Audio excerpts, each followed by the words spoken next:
Captaincy ಪಟ್ಟಕ್ಕಾಗಿ Shobha ಮಂಜು ನಡುವೆ ಜಿದ್ದಾಜಿದ್ದಿ ಯುದ್ಧ. ಗೆದ್ದಿದ್ದು ಯಾರು?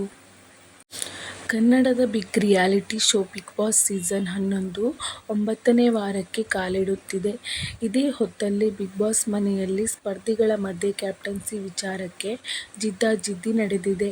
ಹೌದು, 9ನೇ ವಾರದಲ್ಲಿ ಯಾರು ಬಿಗ್ ಬಾಸ್ ಮನೆಯ ಕ್ಯಾಪ್ಟನ್ ಆಗಲಿದ್ದಾರೆ ಅಂತ ವೀಕ್ಷಕರು ಕಾಯುತ್ತಿದ್ದಾರೆ. ಹೀಗಾಗಿ ಬಿಗ್ ಬಾಸ್ ಈ ವಾರದಲ್ಲಿ ಕ್ಯಾಪ್ಟನ್ಸಿ ಟಾಸ್ಕ್ ಅನ್ನು ಮನೆ ಮಂದಿಗೆ ನೀಡಿದ್ದಾರೆ. ಈ ಓಟದಲ್ಲಿ ಹನುಮಂತ, ಶೋಭಾ ಶೆಟ್ಟಿ, ಉಗ್ರಂ ಮಂಜು, ಚೈತ್ರಾ ಕುಂದಾಪುರ್ ಹಾಗೂ ರಜತ್ ರೇಸ್ನಲ್ಲಿದ್ದಾರೆ.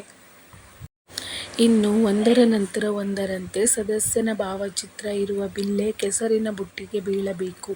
ಅದೇ ರೀತಿ ಯಾರು ಬೇಗನೆ ಸದಸ್ಯನ ಭಾವಚಿತ್ರ ಇರುವ ಬಿಲ್ಲೆ ಕೆಸರಿನ ಬುಟ್ಟಿಗೆ ಹಾಕುತ್ತಾರೆ ಅವರು ಈ ವಾರದ ಕ್ಯಾಪ್ಟನ್ ಆಗುತ್ತಾರೆ.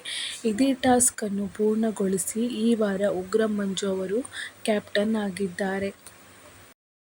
ಇಂತಹ ಹೆಚ್ಚಿನ ಬಿಗ್ ಬಾಸ್ ಅಪ್ಡೇಟ್ಸ್ಗಳಿಗಾಗಿ ನನ್ನ ಚಾನಲ್ ಅನ್ನು ಸಬ್ಸ್ಕ್ರೈಬ್ ಮಾಡಿ ಮತ್ತು ಸಪೋರ್ಟ್ ಮಾಡಿ. Thanks for watching.